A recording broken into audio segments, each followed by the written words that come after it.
or I hope he gets vetted in front of the Senate, our dear Carlos Trujillo, a very young man with a tremendous future.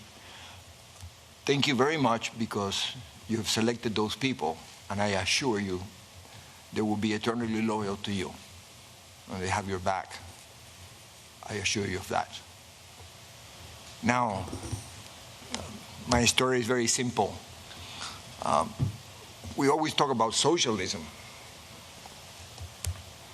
Socialism is nothing but communism during Halloween. There's no such a thing as socialism. America has always been the most socialist country in the world. We're definitely the most generous. Look at the people in this table. Look at our backgrounds. Just think that in 1961, as a 13-year-old, by myself, in my way to Spain, I wasn't even coming here. I arrived in this great country, and almost 60 years later, I'm sitting next to the President of the United States, talking about the American dream, the only country in the world, no other country in the world, that you can start a business from the trunk of your car, and within a very few years, with hard work, commitment, and all the core values that we learn from this very culture of ours, we can become very important to our future. We can become those people who make the next generation better than the one before. This is the only country. Why do you think you had to close the borders? Because everybody in the world wants to come over here. Nobody's ever forced to come over here. We come over here, in my case, because my parents chose that I would not be indoctrinated by the communist country, by the totalitarian country, by the totalitarian regime. They don't educate children. Absolutely not. And this is something that we need to understand. What is happening in our backyard today, I experienced as an 11-year-old. I remember vividly all the promises that a guy named Castro gave and how 99% of the people swallow the pill. It took many years later, after I read somebody named Saul Alinsky, that I realized that all those people were nothing but useful idiots. I remember Castro while in the mountains being interviewed and asked if he was a communist. He went crazy. I dare you, he says. Católico, apostólico, y romano. I'm a Roman Catholic. Educated by the Jesuits, he was. How dare you? We even have a priest in the mountains. We used to have priests in the mountains. I remember, I was the Marist brothers, Christopher Columbus here, for those of you know. And I remember the brothers, the Marist brothers, used to send young kids to the mountains because it was the second coming of our Lord. He was going to save Cuba. I remember how he promised to the farmers, to the Guajiros, that you're going to own the land. I remember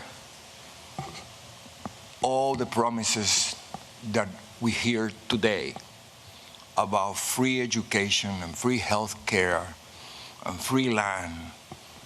And my God, no freedom. But he never said that until after he was in power, got rid of all the police, got rid of all the military, been there for the last 60 years and counting.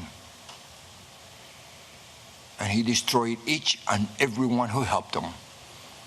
the Catholic Church. Everybody. And why do I know that? Because I happened to come to this country with the very last 9 cloister nuns from Convento Santa Clara, because he had taken over the convent. And I was on my way to Spain. I wasn't even coming here because I was going to join my brother, who my parents had already sent a few months before, because he was in the age where the government will take him for indoctrination purposes. My dad, who had experienced the same thing coming from Spain at the turn of the century, running away not from socialism, communism. He knew better. I remember when he used to tell my mom, Fefa, this SOB is a communist. My mother says, look, how can you say that? He's Catholic. Look, he's worse. He's got rosary beads all over his neck. It just so happened that when I was in my way to Spain to meet my brother, I was going to go to the Marist brothers in La Coruña, España. Same brothers here at Christopher Columbus, by the way.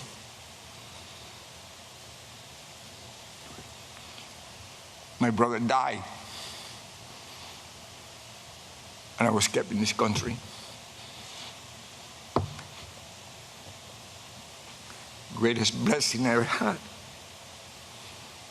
But imagine what happened to mom and dad. One day, you lose both kids.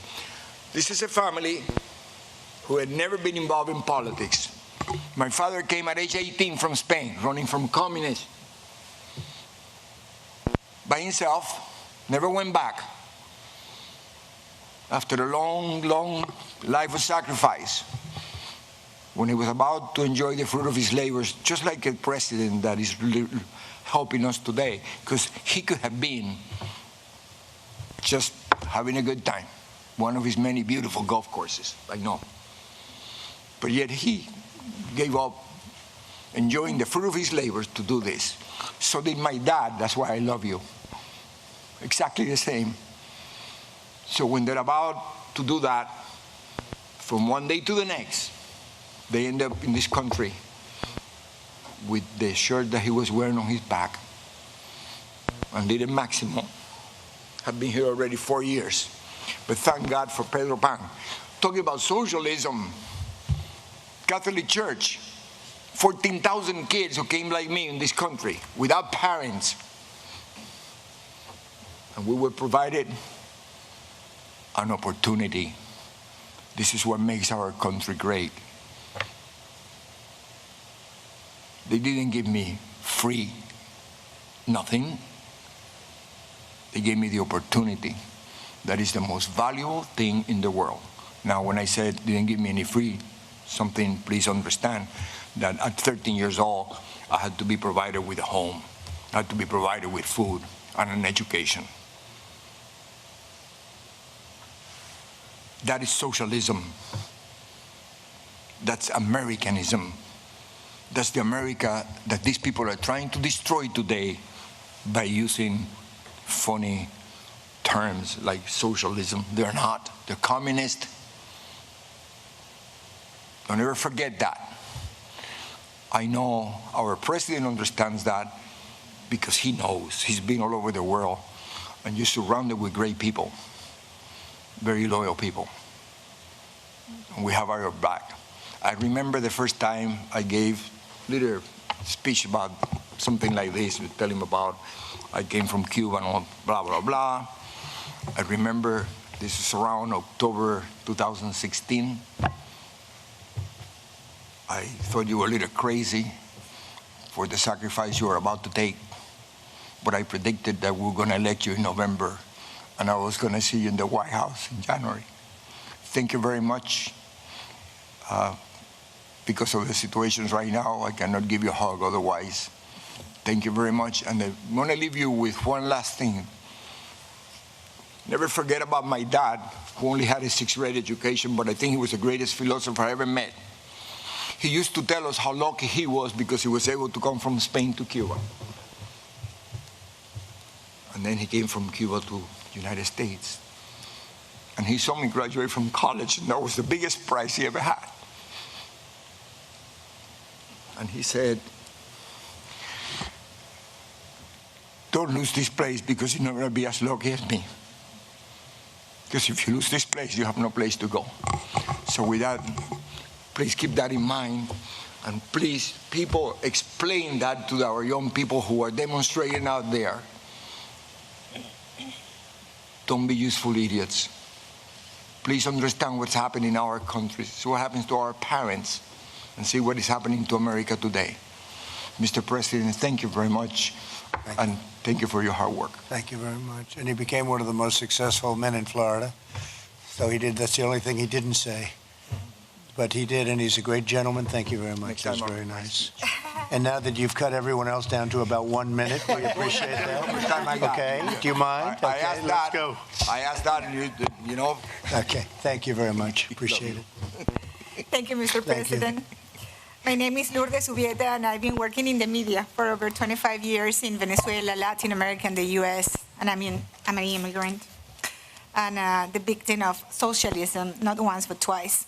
I was born in Venezuela to exiled Cuban parents who escaped the Castro communist tyranny and made a very successful life in other times, prosperous, but always generous Venezuela. For every single Venezuelan life changed when socialist, corrupt, golpista Hugo Chavez